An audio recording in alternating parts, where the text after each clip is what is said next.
Hello everyone.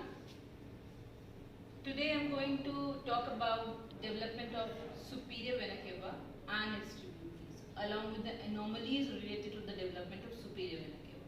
So in the previous video when I talked about the visceral veins, I just gave a brief introduction of the main veins in which the somatic veins and the visceral veins were there. So visceral veins we have already talked about. This is about the somatic veins. The somatic veins are classified as anterior and posterior, cardinal veins. They are paired veins. As you can see here in this picture, this is the anterior cardinal of the right side, anterior cardinal of the left side, whereas this is posterior cardinal of the right side and posterior cardinal of the left side. They come together and drain into right common cardinal vein, and on the left side it is left common cardinal vein. So the somatic veins are basically the cardinal veins receiving tributaries from the anterior and posterior cardinals on both the sides, right as well as left. Anterior cardinals are responsible for the drainage of upper half of the body, whereas posterior cardinals are responsible for the drainage of lower half of the body. Right? Now, these cardinal veins of the anterior side, they receive tributaries of the subclavian veins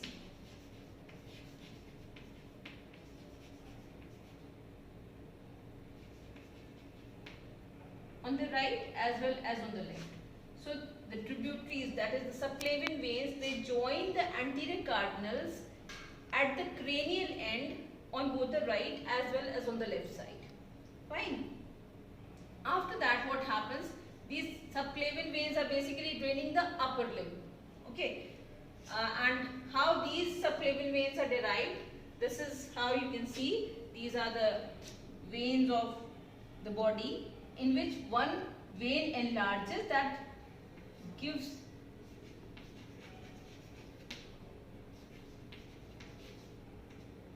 it supply or receives drainage from the limb, and that is the subclavian vein. So this subclavian vein is the one which drains into the anterior cardinal of the right side as well as on the left side.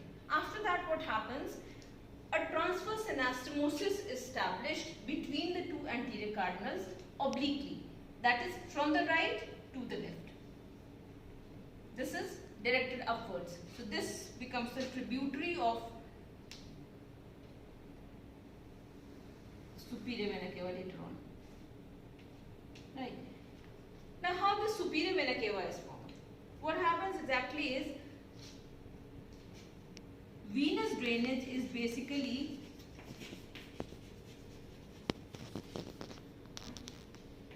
on the right side, because all the veins are draining into the right atrium, either through the sinus venosus or they are emptying directly into the right atrium. So right side is venous side, whereas the left side is arterial side. When we were talking about the arterial supply or the pharyngeal arch arteries, everything from the left is developing, because it is the arterial side, whereas when we talk about the venous drainage, it is the right side which is predominant. So the right common cardinal vein along with the right anterior cardinal vein caudal to the transverse anastomosis forms superior vena cava. So this portion is superior vena cava. If I use a different color, you can make it out.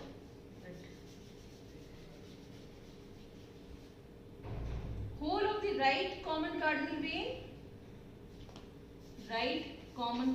vein, plus right anterior cardinal vein caudal to the transverse anastomosis is equal to superior vena cava. Right? Now superior vena cava receives its tributaries from the right and left brachiocephalic. As you know from the knowledge of cross anatomy, it receives tributaries in the form of right and left brachiocephalics. Now how these right and left brachiocephalics are formed? Right brachiocephalic is the portion of right anterior cardinal cranial to the transverse anastomosis and caudal to the attachment of subclavian vein. So this becomes,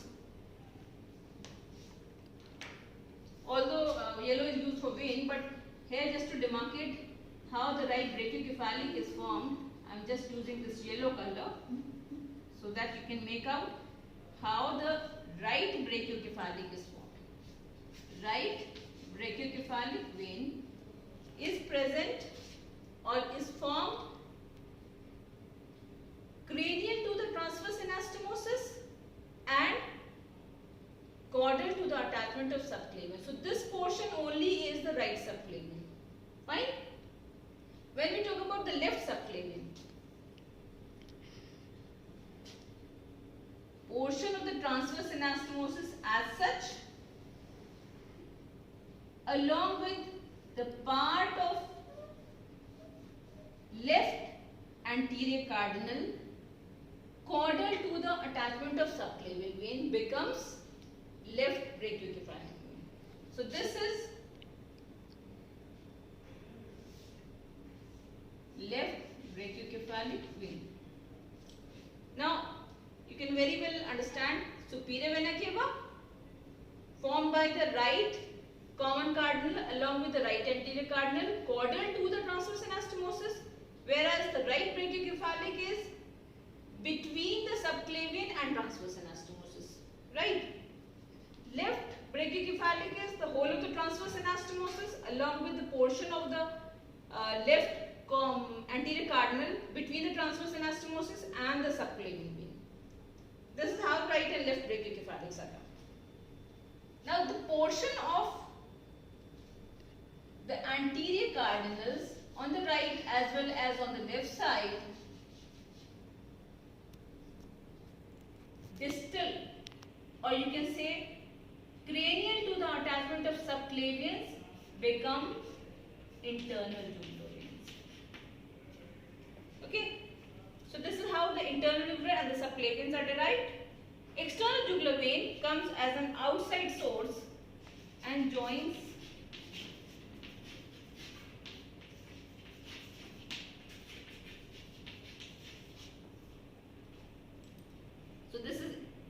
external jugular vein. External jugular is as an outside source or outside channel which drains the rest of the area, whereas the internal jugular is the cranial most part of the anterior cardinal on the right as well as on the left side beyond the attachment of the subclavian. So this is how the right left brachiocephalics along with the superior vena cava and the internal jugulars along with the subclavian veins are derived.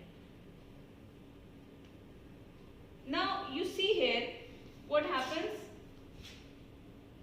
Left anterior cardinal beyond the attachment of the transverse anastomosis, left common cardinal and major portion of left posterior cardinal retrogresses. So some of it is remaining and that forms left superior intercostal vein, and from the posterior cardinal form the second and third intercostal vein. So this is left superior intercostal vein that is formed from the left anterior cardinal beyond the transverse anastomosis. This portion becomes a left superior intercostal vein, whereas the common cardinal of the left side along with the very small portion from the posterior cardinal forms the second and third intercostal vein. That is all about the development of superior vena cava and its tributaries. Thank you.